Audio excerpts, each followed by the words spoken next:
You know what time it is? It's podcast time. Episode 3. I know, episode 3. Getting through it now. We are. You enjoying it? Yeah, it's good. Mate, I just got to say, I'm very, very excited for Goodwood. Yeah, it's not too far away. Couple of weeks. Yeah, so just want to put it out Beginning there. of August. Yeah. King George. End of July. King George, yeah. End of July. I love Goodwood because I think it is also... I've been Goodwood once. Amazing course. I think it's really, really good. Yeah. Yeah, I think it's lovely. Sussex Downs. Yeah.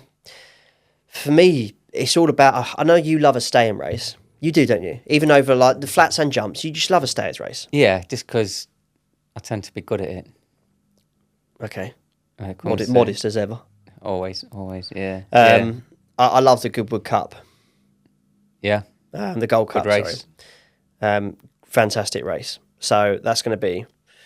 Yeah, that's going to be an interesting one.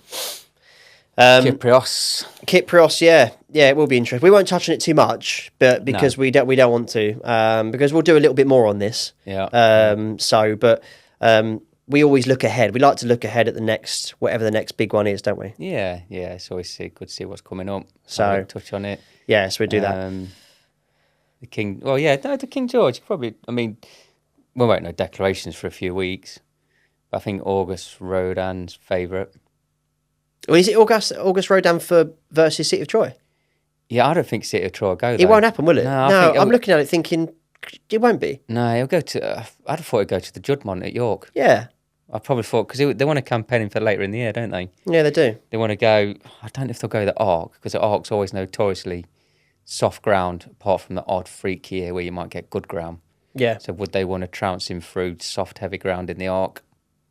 Probably not. Probably not. No. But they want to go to America, don't they? Yeah, they do. So which is October. Yeah, October. So yeah, I don't think he'll run in the King George. I think they'll probably run him in the Juddmonte and then name him at that later in the year. But yeah, I don't know if you've looked at the King George card or. Do you know what? Funny you should say that. I've had a little look at the King George, but when I looked at it earlier, you got me thinking. I did think to myself, well, surely he won't go, and it will be Augustus Rodin's race. I wouldn't have thought so. I mean, that's yeah, we've got Rebels Romance in yeah, there as yeah, well. yeah. You mentioned that, yeah, of course. There's Charlie Appleby. He's a globetrotter, isn't he? Yeah, Hong Kong, I think was his last race. Round the world, mate. If I remember rightly. Round the world. Dubai, Doha. He's won all 3, to be fair. He's done it all. And he's coming back, and Charlie Appleby said he's in banging form. So you definitely would not be ruling him out. Like I say confirmations. We'll have to see what happens because there's still quite a few in there at the moment that obviously won't run. Can I make a quick point if I may? No. Well, I'm going to. Yeah, so, go on then. Horses that race in the King George. Do you often or do you ever see horses then go on to the Ledger? No, you not don't. Really. Do you? No, because it's the thing with the King George. The beauty of the King George is it's for younger and older horses. Yeah. So you get a lot of the Oaks Derby winners will go the King George, but then you've got a lot of the 4 or 5 year olds from previous seasons, Derby's, Oaks, that sort of thing. Mm-hmm. You tend to find that the older generation would tend to do better. Yeah. Remember Emily Upjohn and Westover, who finished 2nd and 3rd in the Oaks and the Derby, went to the King George and finished last and second last. Mm-hmm. I think, Pile Driver might have won it that year. Pile Driver, So yeah, it's a hard ask to win the Derby, win the Eclipse. They go King George against some of the older horses. Yeah. But yeah, I think City of Troy go the Juddmonte. Then you got left at August Rodin. Rebels Romance, just having a quick look now. Blue Stocking, don't think it's probably as good at 1 mile 4 as 1 mile 2. I have a bigger price in this. Los Angeles will go to the Ledger, so will that run? Yeah. Probably not. I don't know. Well, maybe, but... In the King George, obviously... We said I'm not going to touch on it too much. I do have a slightly bigger price in the King George, only because the horse can't go to the Ledger. Go on. Middle-earth. I like Middle-earth. Oh yeah. He's in there at the moment. Yeah. He's 20s. Whether he goes or not, I don't know. No, I get it. He can't go to the Ledger because of his age. So no, 4-year-old yet. Only 3-year-olds Ledger. So I just want to mention I really like this horse, and his profile has been steadily building and building and building. Yeah. Didn't do too well last time out, but and I do think he'll go. I do think he'll go further in time. But if this is run to suit, you heard it here first. Mile 4. He needs longer than mile 4. Yeah, I think he went over mile 60. Yeah, he did. Before. Yeah, he needs. But this is what race it was in. But this is all he can go to. So it's yeah, nice, good shout. Good shout. This program comes out next week. Yep. Which looked pretty good. Mm-hmm. I saw a little bit about it, and then you told me about. I thought, piece 2 and 2 together. I thought, right, okay. What's it called? The ITV, the racing. Yeah, it's just a docu-series. I don't know exactly what it's called. Yeah, it's a docu-series. Friday the 19th. Yeah, on the lives and journeys of the jockeys and what it's like to be out there on the track. Yeah, but depending when this one goes out, when this episode goes out, we might have already passed it. But it is a 6-parter, and it's on ITV, so you definitely get it on catch-up TV, won't you? Well, I suppose, yeah. We've got to see it. So, is it weekly? Yeah, I think it's every Friday for 6 weeks. Then it's reoccurring. It's reoccurring. Yeah, but it's just it'd be good actually. It'd be good for a lot of horse race enthusiasts that don't see what goes on behind the scenes.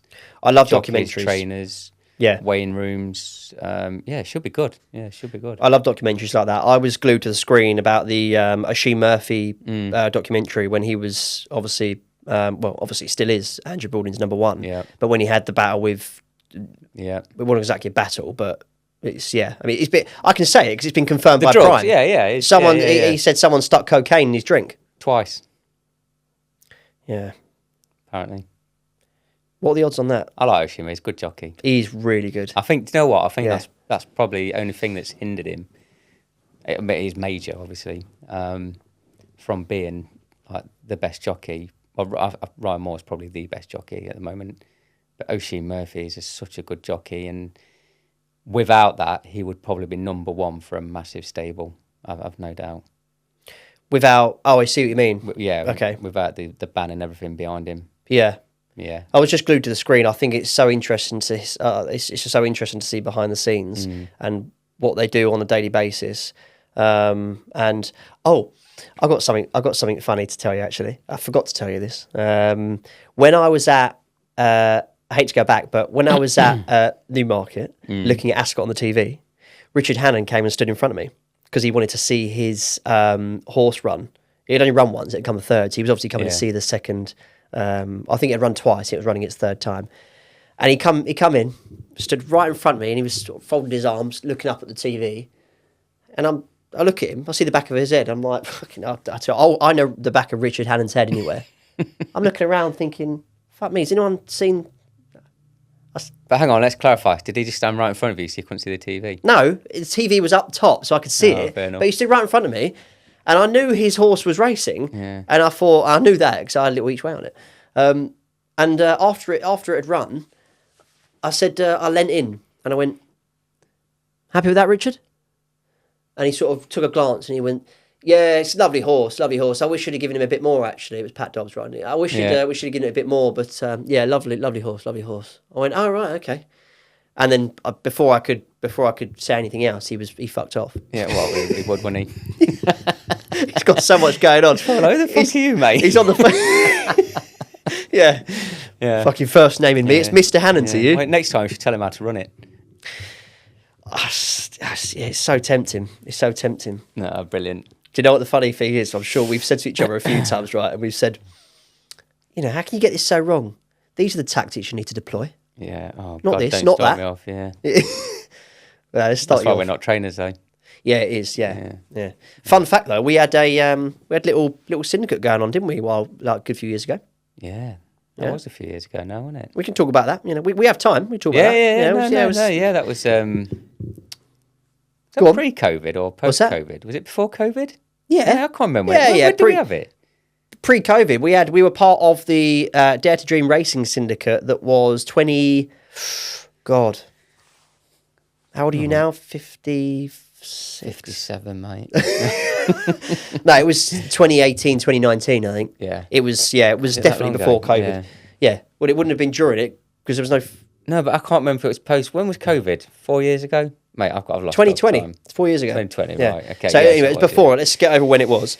We were part of. We had shares in a horse called Pink Flamingo. Pink Flamingo. It was just exciting times, mate. It was. You saw a race more live than I did, but I did. I remember one she time. was good though. She was all right. Yeah, she was a 5 furlong sprinter. Yeah. Well, could get away with 6. Yeah, she was a 5 furlong, 6 furlong horse, 5, yeah. but she was a 5 furlong sprinter.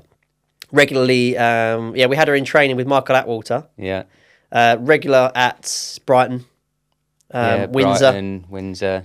Her best race, actually, funnily enough, was at Newmarket. Yes, when it she was. finished third.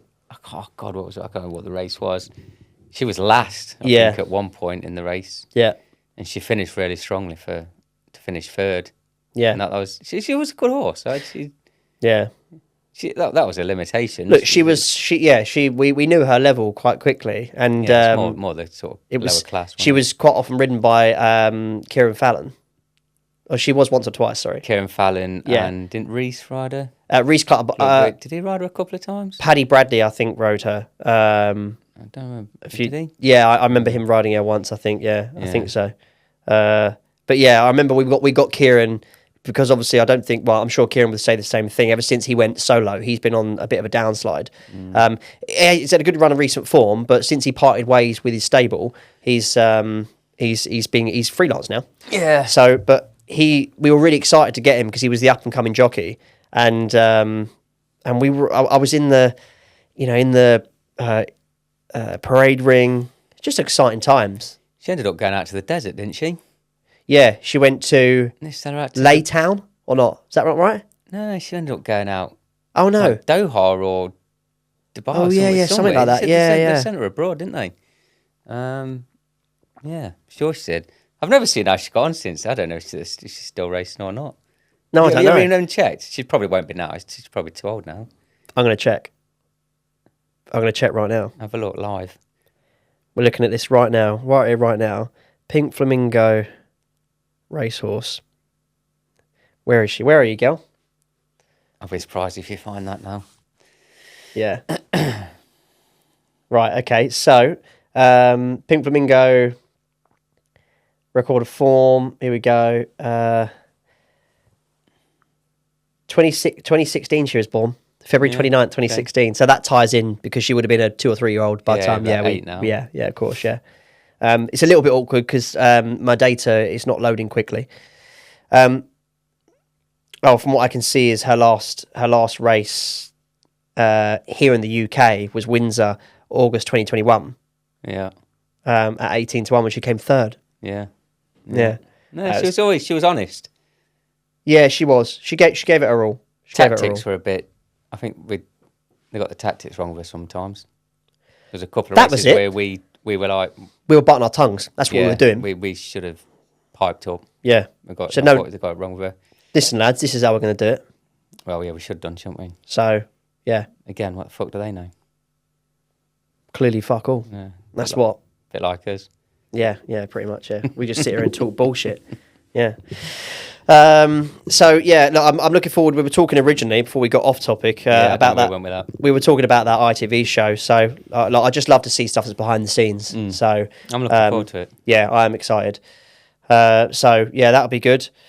What else do we have? So we've got Goodwood coming up, and then obviously, so I'm going to go, can you believe it? In 2 months' time, we're in July, August, September, October. Do you do that as well when you can?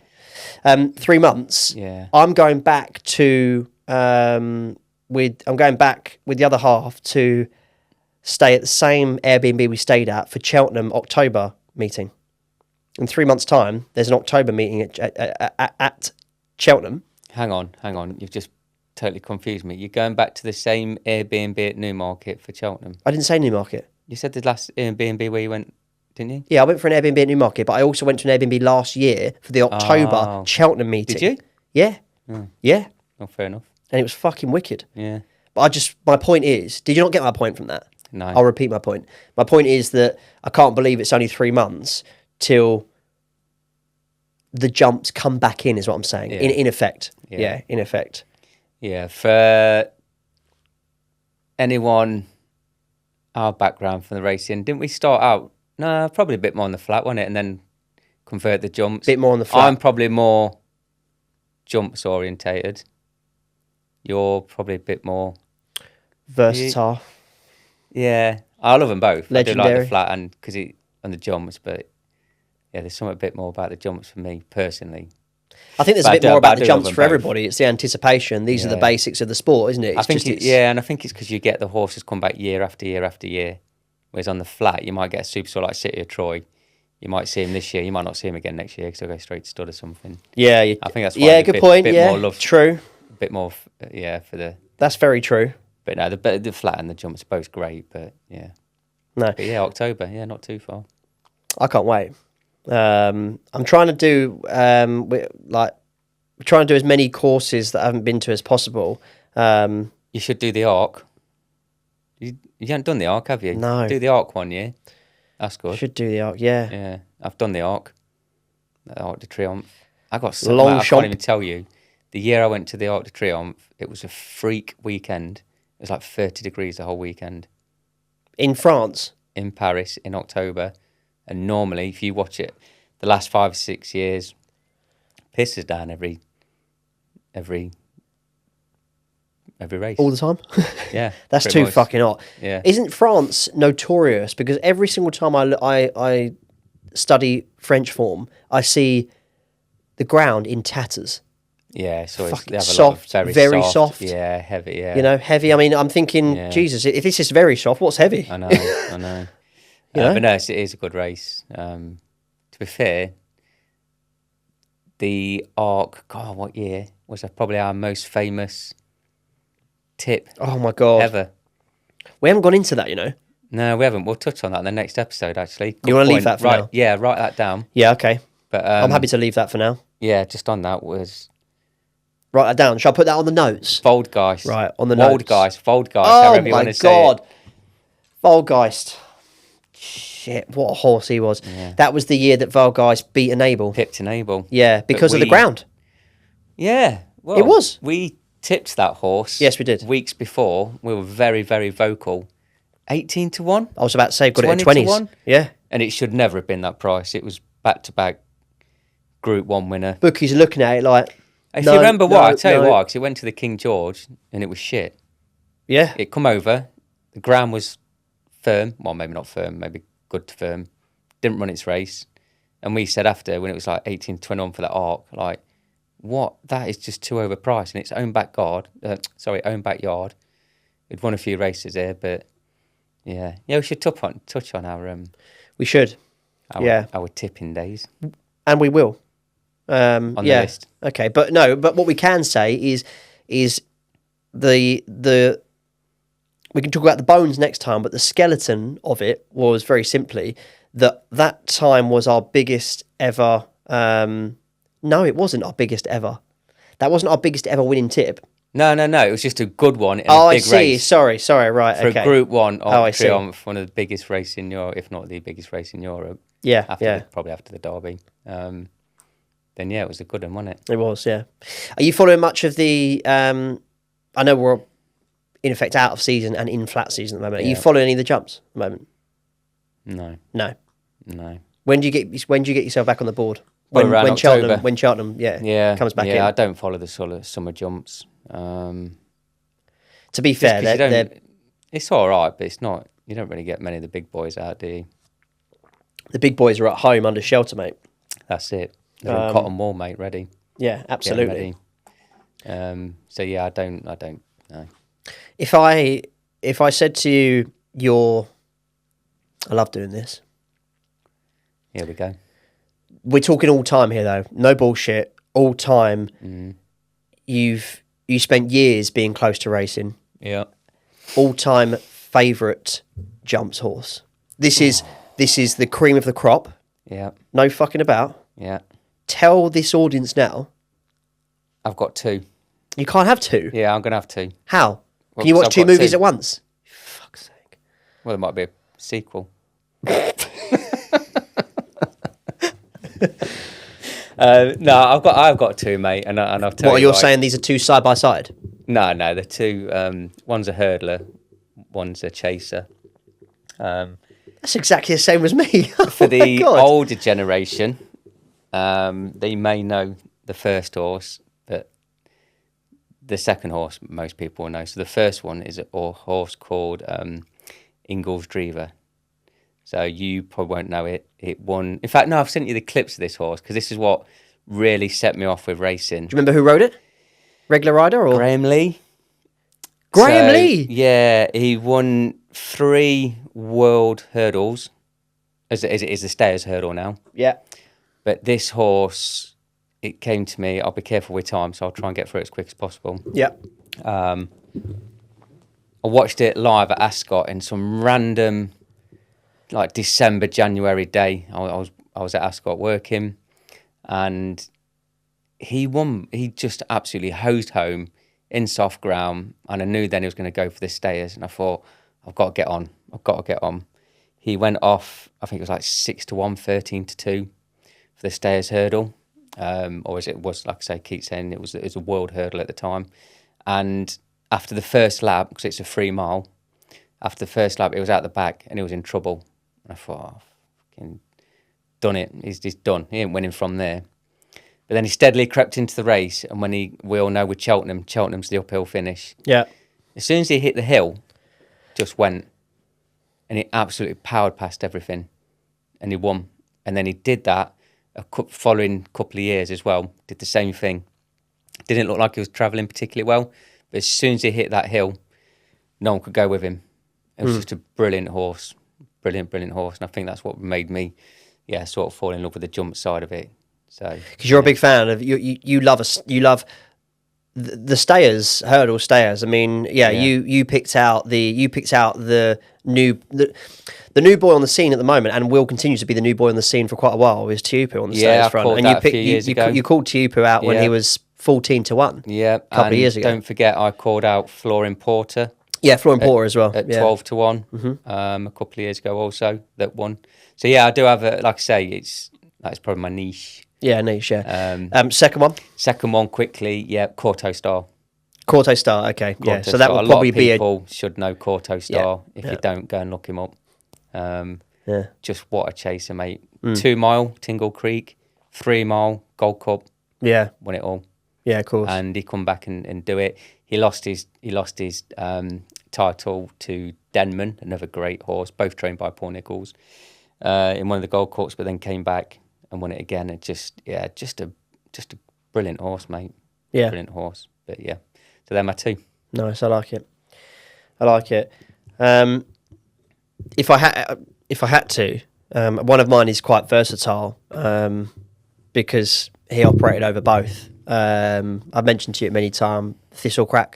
Yeah, he was always a fan of ThistleCrack. ThistleCrack, huge fan, massive fan. Just when he won the King George. I was going to say, he won the King George at Kempton, didn't he? He won the King George, but he was stepped up in grades so quickly, and this novice was just on. He was the best novice out there. He was, and he just found himself on the scene. Won the King George. Did he have a lot of did he have injury problems, ThistleCrack? Yeah, he was a bit in and out. Great, brilliant horse. Yeah, he was. When he was on it, but unfortunately he had a lot of injury problems. He got Tom Scudamore, his first big winner. And it was just like the star of the Tizard stable. Absolute star. And I quite often watch back his races because they are just mind-boggling. Yeah. He had horses in behind him that were smart horses. Yeah. Q Card, yeah. Another amazing horse. Yeah, good horse. So that was my and ThistleCrack had a few races over hurdles, but mainly he was known as a jumper, hence winning the King George. My hurdler is Bouverdaire. Yeah, Bouverdaire, good horse. I love because these are horses. There's many, mate. Look, Altior. Mate, there's.